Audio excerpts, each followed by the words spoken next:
ஓம் சாந்தி. இன்றைய சாகார முரளியிலிருந்து முக்கிய கருத்துக்கள். இன்றைய முரளியின் தேதி 25/9/2024.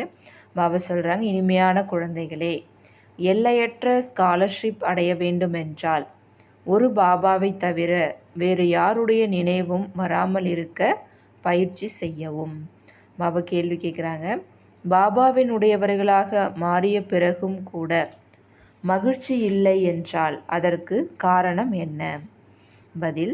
ஃபஸ்ட்டு பாயிண்ட், புத்தியில் முழு ஞானம் இல்லை. ரெண்டாவது பாயிண்ட், பாபாவை யதார்த்தமாக நினைப்பது இல்லை. நினைக்காத காரணத்தால் மாயா ஏமாற்றி விடுகிறது. ஆகையால் மகிழ்ச்சி இல்லை. பாபா நம்மை உலகத்திற்கே அதிபதியாக மாற்றுகிறார் என்ற போதை குழந்தைகளாகிய உங்களுடைய புத்தியில் இருக்க வேண்டும். அப்போது சதா உல்லாசம் மற்றும் மகிழ்ச்சி இருக்கும். ஊக்கம், மகிழ்ச்சி இருக்கும். பாபாவின் ஆஸ்திகளாகிய தூய்மை, சுகம் மற்றும் சாந்தி போன்றவைகளில் முழுமையாக இருந்தால் மகிழ்ச்சி இருக்கும். ஓம் சாந்தி. ஓம் சாந்தி என்றால் நான் ஆத்மா, இது என்னுடைய உடல் என்ற பொருள் குழந்தைகளாகி உங்களுக்கு நன்கு தெரியும். இதை நீங்கள் நன்கு நினைவு செய்யுங்க அப்படின்றார். பகவான் ஆத்மாக்களின் தந்தை நம்மை படிக்க வைக்கிறார். அவங்க கிருஷ்ணர் படிக்க வைக்கிறார்னு நினைக்கிறாங்க. ஆனால் அவருக்கு பெயர் உருவம் இருக்கு இல்லையா கிருஷ்ணருக்கு. இங்கே படிக்க வைக்கக்கூடியவர் நிராகார தந்தை. ஆத்மா கேட்கிறது, பரமாத்மா சொல்கிறார். இது புதிய விஷயம் இல்லையா? விநாசம் நடக்கத்தான் வேண்டும். ஒன்று விநாச காலத்தில் விபரீத புத்தி, இன்னொன்று விநாச காலத்தில் அன்பான புத்தி தந்தை கிட்ட. முன்பு ஈஸ்வரன் சர்வவியாபி, கல்லில் இருக்கார், முள்ளில் இருக்காருன்னு நீங்கள் கூட சொன்னீங்க. இப்போ இந்த விஷயத்தை நீங்கள் நல்லா புரிஞ்சுக்கணும் அப்படின்றார். ஆத்மா அழிவற்றது, சரீரம் அழியக்கூடியது. ஆத்மா ஒருபோதும் தேய்வதோ பெருசாவதோ கிடையாது. ரொம்ப சிறிய ஆத்மா. இந்த சின்ன ஆத்மாவுக்குள்ளே தான் 84 பிறவிகளுடைய நடிப்பு இருக்குது. அதை எடுத்து நடிக்குது. ஆத்மா தான் இந்த சரீரத்தை இயக்குது. உயர்ந்ததிலும் உயர்ந்த தந்தை படிக்க வைக்கிறாரு. ஆகையால் உயர்ந்ததிலும் உயர்ந்த பதவி தான் கிடைக்கும். ஆத்மா தான் படித்து அந்த பதவியை அடையுது. ஆத்மாவை யாரும் பார்க்க முடியாது. ஆத்மா எப்படி இருக்குது, எங்கேருந்து வருது அப்படின்றத தெரிஞ்சுக்க முயற்சி செய்கிறாங்க. ஆனாலும் தெரியலை. ஒருவேளை யாராவது பார்த்தா கூட புரிஞ்சிக்க முடியாதுன்றார். ஆத்மா தனி, உடல் தனி.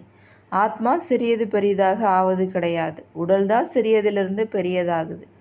ஆத்மா பதித்தமாகவும் பாவனமாகவும் மாறுது. அதாவது தூய்மையற்ற நிலையிலையும் தூய்மையான நிலைக்கும் மாறுது. ஆத்மா தான் பதித்த ஆத்மாக்களை பாவனமாக்கக்கூடிய தந்தையே வாங்க அப்படின்னு அப்பாவை அழைக்கிறது எது? ஆத்மா தான். அனைத்து ஆத்மாக்களும் மணப்பெண்கள், சீதைகள். அவர் ஒருத்தர் ராம், சிவபாபா. அவரே மணவாளன் என்பது புரிய வைக்கப்பட்டிருக்கு. அவர்கள் அனைவரையும் மணவாளன் அப்படின்னு சொல்லிட்டாங்க. இப்பொழுது மணவாளன் அனைவருக்குள்ளும் பிரவேசிப்பாரா? இப்போ இறைவன் எல்லாருக்குள்ளாரும் இருக்கார் அப்படின்னா அப்போ எல்லாருக்குள்ளாரையும் இருக்கும்பொழுது மணவாளன் ஆயிடுறாங்க இல்லையா எல்லாரும். அப்போ மணவாளன் எல்லாருக்குள்ளாரும் எப்படி பிரவேசிப்பார்? இது நடக்காது இல்லையா அப்படின்னு கேட்குறாரு. இவ்வாறு புத்தியில் தவறான ஞானம் உள்ள காரணத்தால் கீழே விழுந்து கொண்டே வந்துள்ளனர். என்னை ரொம்ப நிந்திக்கிறாங்க, பாவம் செய்கிறாங்க அப்படின்றார் பாபா. குழந்தைகள் தந்தையை நிந்திப்பார்களா என்ன அப்படின்னு கேட்குறாரு. ஆனாலும் தந்தையை நிந்தனை செய்கிறாங்க. இவர் எல்லையற்ற தந்தை. ஆத்மா தான் எல்லையற்ற தந்தையை நிந்தனை செய்யுது. ஏன்னா பாபா தான் மீன் அவதாரம், ஆமை அவதாரம் எடுக்கிறாரு அப்படின்னு இறைவனை பற்றி சொல்லிட்டாங்க. அதே போல் கிருஷ்ணரை பற்றியும் அவர் ராணிகளை துரத்திட்டு போனார், வெண்ணெய் திருடினார், இதை பண்ணார், அதை பண்ணார்னு சொல்லிட்டாங்க. எவ்வளோ நிந்தனை பண்ணிட்டாங்க. அவருக்கு என்ன வெண்ணெய் திருட வேண்டிய அவசியம் இருக்குது அப்படின்னு கேட்குறார். எவ்வளோ புத்தி தம்மு பிரதானமாக இருக்குது பாருங்கன்றார். நான் உங்களை தூய்மையாக்குவதற்காக மிகவும் எளிய வழியை சொல்கிறேன்னு பாபா சொல்கிறாங்க. தந்தை தான் பதித்த பாவனர், சர்வசக்திவான். சாது சந்நியாசி போன்றவர்களை சாஸ்திரங்களின் அத்தாரிட்டி உடையவர் என சொல்கிறாங்க. சங்கராச்சாரியார் கூட வேத சாஸ்திரங்களின் அத்தாரிட்டின்னு சொல்கிறாங்க. சிவாச்சாரியாருக்கு எந்த பகட்டும் கிடையாது. இவருடன் எந்த படையுமே இல்லை. இவர் தான் அனைத்து வேத சாஸ்திரங்களுடைய சாரத்தை சொல்கிறார். யார்? சிவபாபா. நான் குழந்தைகளாகி உங்களுடைய வேலைக்காரன் பாபா சொல்கிறாங்க. பாபா இவருக்குள்ளார பிரவேசமாகி, குழந்தைகளே நீங்கள் பதித்தமாக இருக்கீங்க, நீங்கள் தூய்மையாகி 84 பிறவிகளுக்கு பிறகு தூய்மையற்ற நிலையை அடைஞ்சிட்டீங்க அப்படின்னு புரிய வைக்கிறார். இப்போ இவங்களுடைய வரலாறு புவியல் மீண்டுமே ரிப்பீட் ஆகும். பாபா தான் சர்வசக்திவான். இந்த பிரம்மா மூலமாக அனைத்து வேத சாஸ்திரங்களுடைய சாரத்தை புரிய வைக்கிறாரு. சித்திரங்களில் பிரம்மாவிடம் சாஸ்திரம் இருப்பது போல காட்டுறாங்க. ஆனால் உண்மையில் சாஸ்திரம் போன்றவனுடைய விஷயம் கிடையாது.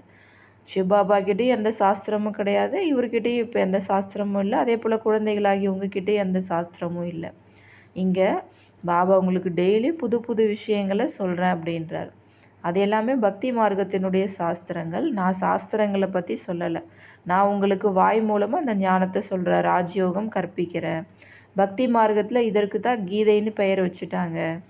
படிப்பில் அத்தியாயம் ஸ்லோகம் போன்றவெல்லாம் இருக்காதுன்றார். நான் குழந்தைகளாகி உங்களை படிக்க வைக்கிறேன்.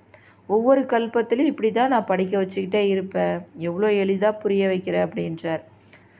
நான் ஒரே ஒரு முறை தான் வரேன்னு பாபா சொல்கிறாங்க. சிவராத்திரி கூட கொண்டாடுறாங்க. உண்மையில் சிவ ஜெயந்தின்னு தான் சொல்லணும். ஆனால் ஜெயந்தின்னு சொல்கிறதுனால தாயினுடைய கர்ப்பத்தில் பிறத்தல் என்பது ஆகுது. எனவே தான் சிவராத்திரின்னு சொல்லிட்டாங்கன்றார். துவாபர கலியுகத்தினுடைய இரவில் என்னை தேடுறாங்க, சர்வவியாபின்னு சொல்கிறாங்க. அப்படியானால் உங்களுக்குள்ளார இருக்கிறார் தானே, பிறகு ஏன் நீங்கள் ஏமாற்றம் அடையணும்? இறைவனை தேடி எங்கே போய் அலையிறீங்க, ஏமாற்றம் அடைகிறீங்கன்னு கேட்குறாரு. பழைய உலகத்தில் பல தர்மங்கள், புது உலகத்தில் ஒரே ஒரு தர்மம் தான். ஒரு தர்மத்திலிருந்து தான் பல தர்மங்கள் ஏற்பட்டிருக்கு. பிறகு மீண்டும் ஒன்றாக ஆகணுன்றார். மனிதர்கள் கலியுகம் இன்னும் 40,000 வருடம் இருக்கும் சொல்கிறாங்க. இதற்கு தான் காரிருள்னு பேர்.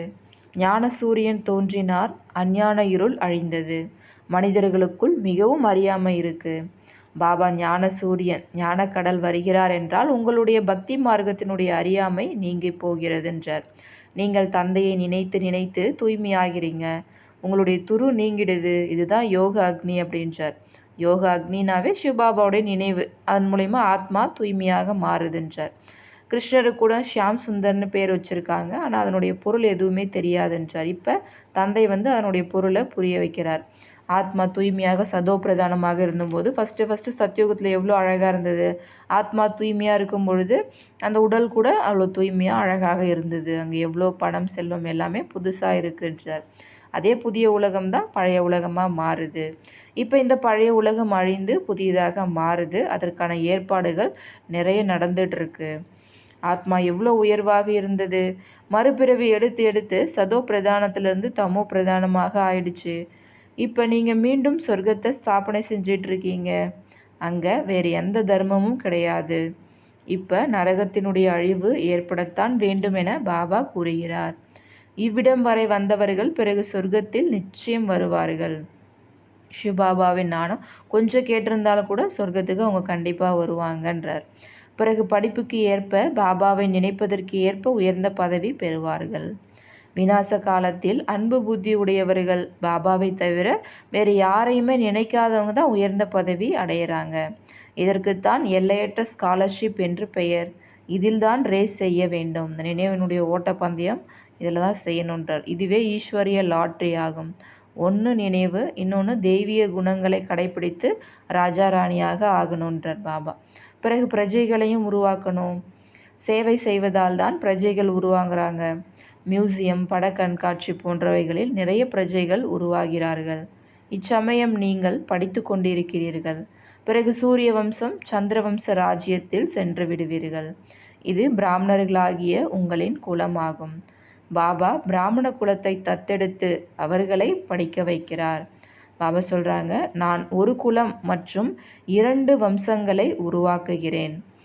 பிராமண குலம், ஒன்று சூரிய வம்சம், 2வது சந்திர வம்சம். இதை இப்போ நான் உருவாக்குறேன்றார். சூரிய வம்சத்தின் மகாராஜா மகாராணி, சந்திர வம்சத்தினுடைய ராஜா ராணி. இவங்களுக்கு டபுள் கிரீடம் உடையவர்கள்னு சொல்லலாம். ஆனால் துவாபர யுகத்தில் வரக்கூடிய ராஜாக்களுக்கு சிங்கிள் தாஜ், ஒரே ஒரு கிரீடம் மட்டும்தான் இருக்கும். அங்கே தூய்மையின் அடையாளமான ஒளி கிரீடம் கிடையாது. அங்கே அந்த ஒற்றை கிரீடம் உள்ள துவாபர யுக ராஜாக்கள் இரட்டை கிரீடமுடைய தேவி தேவதைகளுக்கு கோவில் கட்டி பூஜை செய்கிறாங்க. தூய்மையான அந்த தேவதைகளுக்கு முன்னாடி தலை வணங்குறாங்க. ஆனால் சத்தியுகத்தில் இந்த விஷயங்கள்லாம் எதுவுமே கிடையாது. ஏன்னா அது பரிசுத்தமான உலகம் அப்படின்றார். அங்கே பதித்தமானவர்கள் யாருமே கிடையாது என்றார். அதனுடைய பெயரே சுகதாமம். அதுக்கு தான் நிர்விகார உலகம் என்று பெயர். அங்கே ஒருவருக்கு, இங்கே பார்த்தீங்கன்னா இது விகார உலகம், இங்கே ஒருத்தர் கூட தூய்மையானவர் இல்லை அப்படின்றார். அனைவருக்கும் சத்கதியை அளிப்பவன் நான் தான் அப்படின்னு பாபா சொல்கிறாங்க. நானே அனைவரையும் தூய்மையாக மாற்றுகிறேன். ஒன்று தூய்மையாகி சாந்தி தாமத்திற்கு செல்வார்கள், ரெண்டாவது தூய்மையாகி அடுத்தது சுக உலகத்திற்கு போவார்கள். இந்த 2 நடக்குதுன்றாருங்க. நீங்கள் கல்பமாக எனது ஸ்ரீமத் படி சொர்க்கத்தை ஸ்தாபனை செய்கிறீர்கள், புது உலகத்தின் ராஜ்யத்தை அடைகிறீர்கள். இனிமேலும் இனிமையான குழந்தைகளுக்கு தந்தையே வந்து, நான் ஒரு முறைதான் புருஷோத்தம சங்கம யுகத்தில் வருகிறேன், நான் ஒவ்வொரு யுகத்திலும் வருவது இல்லை என தனது அறிமுகத்தை அளிக்கிறார். கல்பத்தின் சங்கம யுகத்தில்தான் வருகிறேன். கல்பத்தின் சங்கம யுகத்தில் ஏன் வருகிறேன் அப்படின்னு பாபா கேள்வி கேட்குறாங்க. ஏன்னா இந்த நரகமான கலியுகத்தை அழித்து சொர்க்கத்தை உருவாக்குறேன் அப்படின்றார். இந்த நரகத்தை சொர்க்கமாக மாற்றுறதுக்காக வரேன் அப்படின்றார். நிறைய குழந்தைகள் பாபா எங்களுக்கு மகிழ்ச்சி இல்லை, உற்சாகம் இல்லை என எழுதுகிறார்கள். அட, பாபா உங்களை உலகத்திற்கே அதிபதியாக மாற்றுகிறார். இப்படிப்பட்ட தந்தையை நினைவு செய்து நீங்கள் மகிழ்ச்சி அடையவில்லையா? நீங்கள் முழுமையாக நினைப்பது இல்லை, எனவேதான் மகிழ்ச்சி நிலையாக இருப்பது இல்லை. நாலேஜ்ஃபுல் தந்தை வந்துதான் ஞானத்தை கொடுக்கிறார். கல்புத்தியாக மாறியுள்ள ஆத்மாக்களை தங்க புத்தி உடையவராக மாத்திர அப்படின்றார். அவர் ஒவ்வொரு விஷயத்திலும் நிறைந்திருக்கிறார், எல்லாத்துலேயுமே ஃபுல்ஃபில்லாக இருக்குன்றார். தூய்மையில், அன்பில் நிறைஞ்சிருக்காரு, ஞானத்தில் கடலாக இருக்கார், சுகத்தில் கடலாக இருக்கார், எல்லாத்துலேயுமே அவர் கடலாக இருக்கார் இல்லைங்களா? இப்படிப்பட்ட தந்தையிடமிருந்து உங்களுக்கு சொத்து கிடைக்கிறது. இதற்கு கீதா பாடசாலை என்று பெயர். வேத பாடசாலை கிடையாது. கீதையின் மூலமாக நரனிலிருந்து நாராயணன் ஆகிறீர்கள். நிச்சயம் பாபாதான் மாற்றுவார் அல்லவா? மனிதர்கள் மனிதர்களை தேவதை ஆக்க முடியாது. பாபா அடிக்கடி குழந்தைகளே தன்னை ஆத்மா என உணருங்கள், நீங்கள் தேகம் கிடையாது என புரிய வைக்கிறார். நான் ஒரு உடலை விட்டு இன்னொரு உடலை எடுக்கிறேன் என ஆத்மாதான் கூறுகிறது. நல்லது. இனிமையிலும் இனிமையான காணாமல் போய் கண்டெடுக்கப்பட்ட செல்லமான குழந்தைகளுக்கு தாயும் தந்தையுமாகிய பாப் தாதாவின் அன்பு நினைவுகள் மற்றும் காலை வணக்கம். ஆன்மீக குழந்தைகளுக்கு ஆன்மீக தந்தையின் நமஸ்காரம், ஆன்மீக தந்தைக்கு ஆன்மீக குழந்தைகளின் நமஸ்காரம். தாரணைக்கான முக்கிய சாரம். முதல் பாயிண்ட், சிவபாபாவிற்கு எந்த பகட்டும் இல்லை. வேலைக்காரனாகி குழந்தைகளை படிக்க வைக்க வந்துள்ளார். இவ்வாறு தந்தையை போன்று அத்தாரிட்டி இருந்தாலும் அகங்காரியாக இருக்க வேண்டும், அதாவது பணிவுடன் இருக்க வேண்டும். தூய்மையாகி தூய்மையாக்கக்கூடிய சேவை செய்ய வேண்டும். 2வது பாயிண்ட், விநாச காலத்தில் ஈஸ்வரிய லாட்டரி அடைவதற்கு அன்பு புத்தி உடையவராகி அவரது நினைவில் இருக்கவும். தெய்வீக குணங்களை கடைபிடிக்கும் பந்தயத்திலும் ஓட வேண்டும். வரதானம், சுத்த சங்கல்பங்களின் முற்றுகை மூலம் பாதுகாப்பை அனுபவம் செய்யக்கூடிய மற்றும் செய்விக்கக்கூடிய சக்திசாலி ஆத்மா ஆகுக. விளக்கம், யார் திடத்தாவின் சக்தி மூலம் ஒரு வினாடியை விடவும் குறைந்த நேரத்தில் வீணானதை முடித்து விடுகிறாரோ அவர்தாம் சக்திசாலி ஆத்மா. சுத்த சங்கல்பத்தின் சக்தியை அறிந்து கொள்ளுங்கள். ஒரு சுத்த மற்றும் சக்திசாலி சங்கல்பம் மிகவும் அற்புதம் செய்ய முடியும். எந்த ஒரு திட சங்கல்பம் செய்தாலும் திடத்தன்மை வெற்றியை கொண்டு வரும்.